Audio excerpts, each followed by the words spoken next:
Assalamualaikum warahmatullahi wabarakatuh. Kembali lagi dengan vlog Dea di sini. Hari ini kita akan membahas mengenai window of implantation.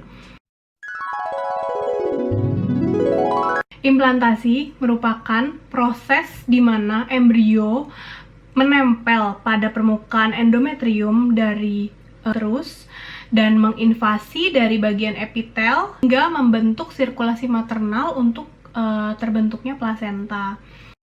Gambar ini dapat kita lihat bahwa terjadi kehamilan secara alami. Yang kita bisa lihat di sini adalah terjadinya fertilisasi dan terjadi perkembangan dari zigot dari hari ke hari.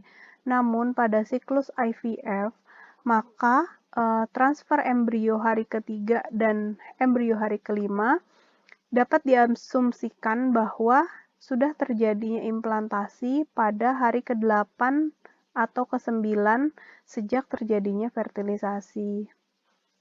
Sebelum dimulainya implantasi, embrio dan endometrium tersebut harus sudah ada di dalam proses yang ibaratnya cocok gitu untuk terjadinya di waktu yang tepat dan di lokasi yang baik. Pada saat dilakukan embrio transfer, maka dokter akan memastikan bahwa embrio tersebut akan ditransfer pada yang akan terjadinya implantasi.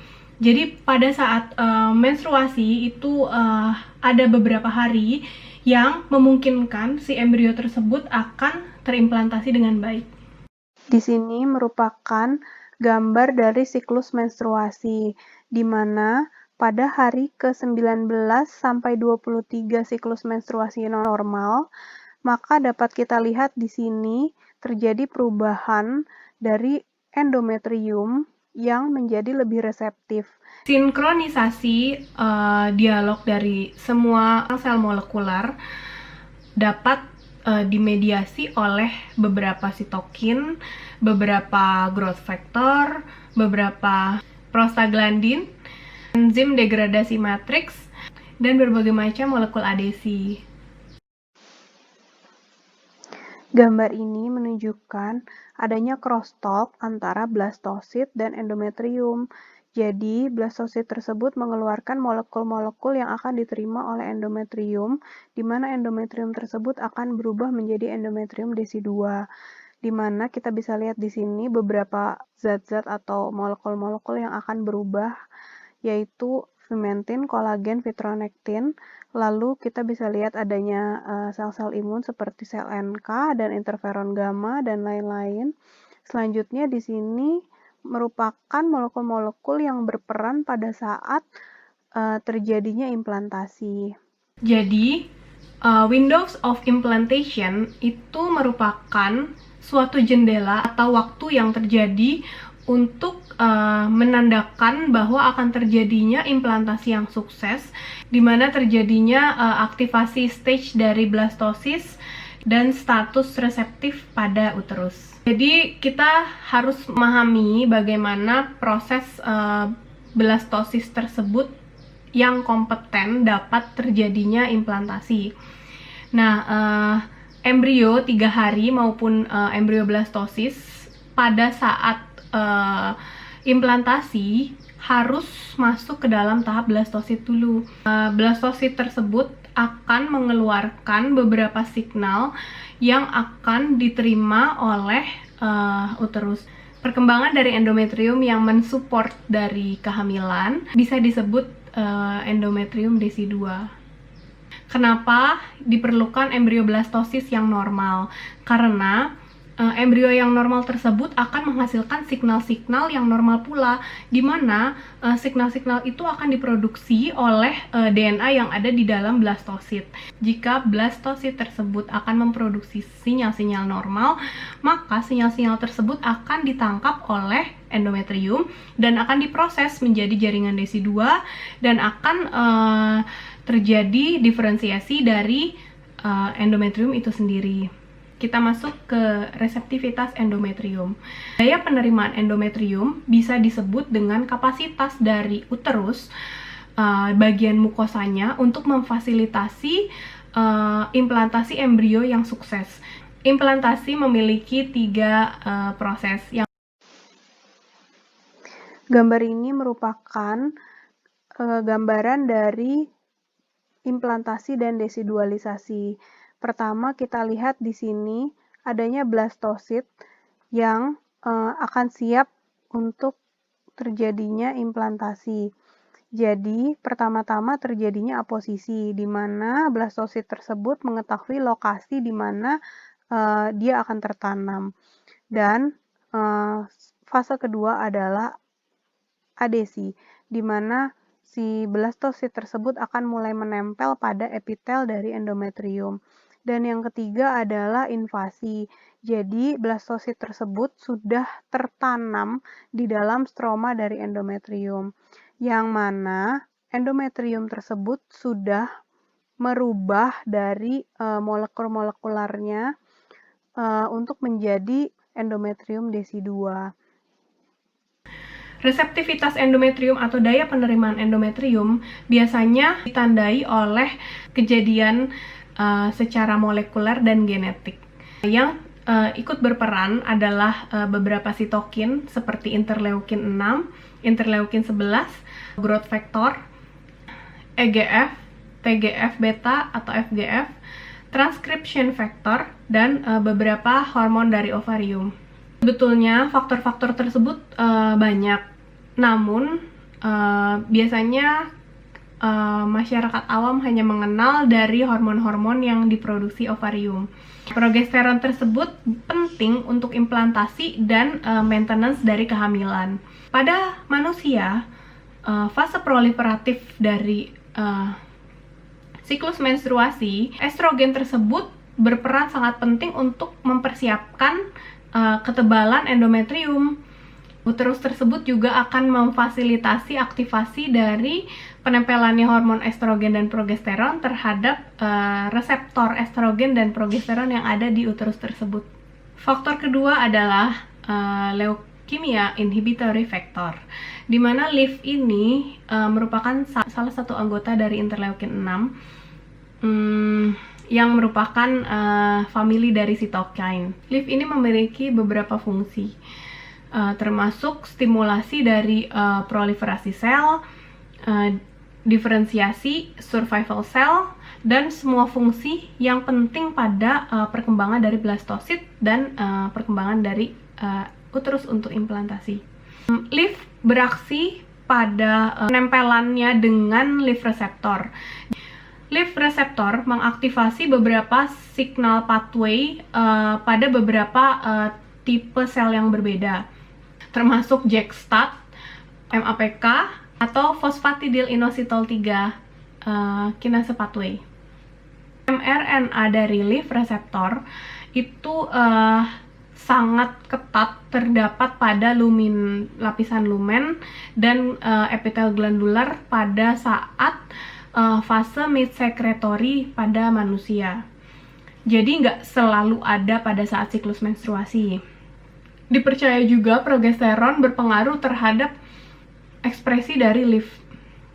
Dan beberapa growth factor seperti epidermal growth factor, transforming growth factor juga berperan pada regulasi dari sekresi LIF pada sel endometrium secara in vivo dan in vitro. Protein LIF banyak dan maksimal terdapat pada bilasan dari uterus manusia, di mana pada saat fase tengah menuju akhir fase sekretori, di mana pada saat itu memang diharapkan terjadinya implantasi. Beberapa penelitian mengatakan bahwa LIF reseptor juga terdapat pada permukaan dari blastosit. Ada beberapa penelitian di mana pemberian LIF tersebut bisa meningkatkan viabilitas embrio dan hatching berbagai macam spesies, sehingga kurangnya dari ekspresi leukemia inhibitory factor atau LIF ini dipercaya bahwa dapat menyebabkan terjadinya infertilitas pada wanita. Selanjutnya interleukin 6. Interleukin 6 merupakan sitokin multifungsi, di mana dia akan meregulasi berbagai macam aspek yang ada pada respon imun, di mana terjadinya reaksi fase akut dan penting pada hematopoiesis. Pada endometrium manusia, interleukin 6 sangat lemah diekspresikan selama fase proliferatif, namun terdapat imunoreaktif yang sangat kuat pada saat selama fase mid-secretory atau pada saat jendela implantasi. Interleukin 6 banyak ditemukan pada epitel kelenjar dan epitel lumen.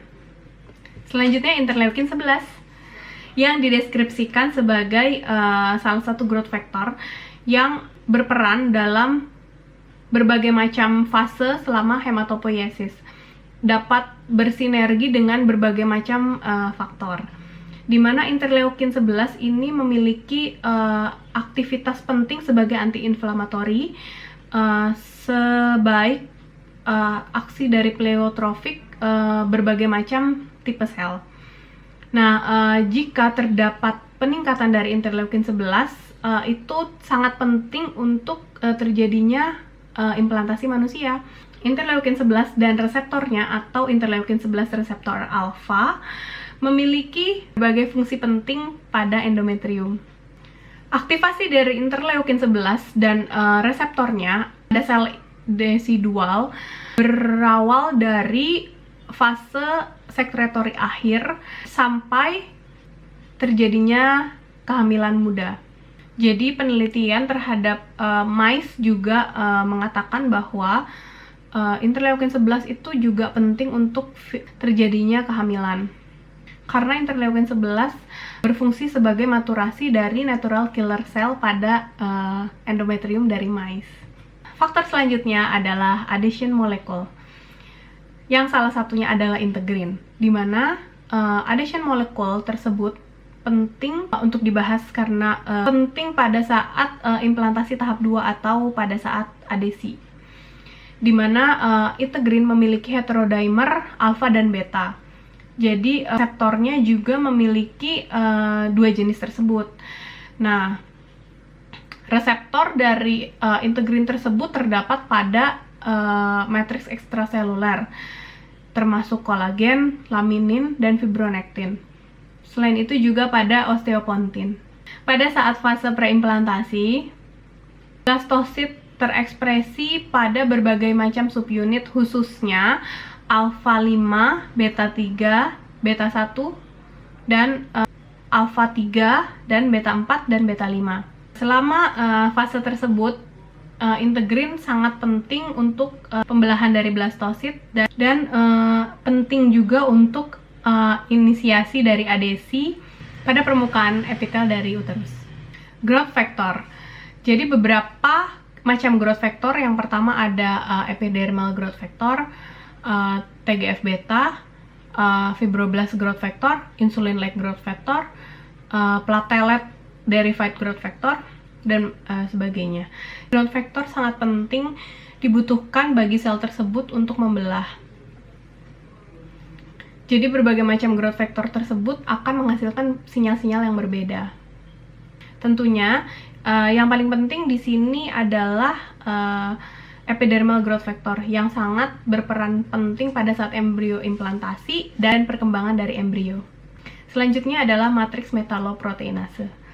Jadi terjadinya perubahan maternal desi 2 tersebut akan mengubah beberapa bentuk sel yang ada di dalam endometrium tersebut, di mana terjadinya pada endometrium manusia terdapat berbagai macam matriks metaloproteinase, yaitu kolagen tipe 4, laminin, fibronektin, proteoglycans, dan beberapa macam yang penting untuk siklus menstruasi dan kehamilan. MMP dan TIMP atau Tissue Inhibitor of MMP berperan penting untuk degradasi matriks selama implantasi dan desidualisasi. Selanjutnya homebox gene atau Hox gene. Jadi Hox gene merupakan faktor transkripsi yang terdapat pada famili berbagai macam gen yang sangat dipertahankan dan berperan sebagai regulator dari perubahan embrionik dan diferensiasi dari embrio. Yang paling terkenal adalah Hoxa10 dan Hoxa11, di mana akan banyak terekspresi pada kelenjar endometrium dan stroma pada uterus selama siklus menstruasi pada endometrium manusia. Ekspresi dari Hoxa10 dan Hoxa11 itu akan meningkat pada saat mendekati waktunya implantasi. Dan selanjutnya yang paling berperan penting juga adalah sinyal. Jadi sinyal-sinyal intraseluler atau banyak dikenal sebagai JAK-STAT intracellular signaling merupakan jalur transduksi dari implantasi embrio yang sudah didemonstrasikan pada mice. Jadi ketika terjadinya defisiensi STAT3 tersebut, terjadinya defek pada plasenta. LIF dan interleukin 11 itu berpartisipasi dalam aktivasi dari si JAK-STAT ini. Selanjutnya, aktivasi dari sel stroma endometrium, khususnya interleukin 11 akan mengaktifasi via STAT3. Selanjutnya yang tidak kalah penting adalah penerimaan imun selama kehamilan. Jadi sistem imun ini memang sangat kompleks, di mana sistem imun juga berperan sebagai pertahanan tubuh dari infeksi dari luar, dan juga bisa terjadi perubahan-perubahan sel yang dimediasi oleh sel imun tersebut.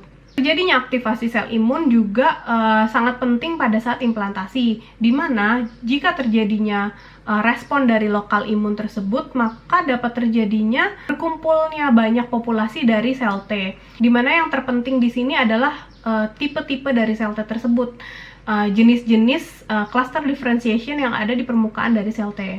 Sayangnya, jika sistem imun kita memiliki lebih banyak yang proinflamasi daripada yang antiinflamasi, maka dapat terjadi kegagalan implantasi atau kegagalan dari pembentukan plasenta. Berbagai macam natural dari imunomodulasi seperti interleukin 1, interleukin 15, HLA, DR alpha, Fas dan Fas ligan diperkirakan penting untuk pengendalian respon imun pada kehamilan. Selanjutnya adalah sel natural killer. Nah, NK sel ini juga sangat penting untuk implantasi, di mana uterine natural killer cell akan meningkat selama fase window of implantation sampai trimester pertama pada saat kehamilan. Berbagai macam jenis NK sel ini juga ada yang lebih ke proinflamasi dan ada yang antiinflamasi, di mana untuk terjadinya keberhasilan dari kehamilan harus lebih banyak dari cluster differentiation yang memiliki kode 56+ dengan sel yang lebih terang. Jadi sel NK ini dia sebagai sel imun yang berfungsi untuk menghancurkan sel-sel yang dia anggap harus dimusnahkan. Nah, sedangkan pada saat pembentukan dari plasenta tersebut dibutuhkan juga penghancuran sel-sel agar dapat terjadi rebuilding dari fili-fili yang dibutuhkan untuk embrio agar dapat berkembang. Oke, segitu saja hal yang penting yang harus ada pada saat implantasi, di mana pada saat implantasi tersebut hanya dapat terjadi pada waktu yang sangat terbatas, sehingga dokter tersebut akan memilihkan waktu yang tepat pada ibu-ibu, calon ibu yang sedang melakukan program bayi tabung untuk dilakukan embrio transfer. Apabila banyak kesalahan, saya mohon maaf.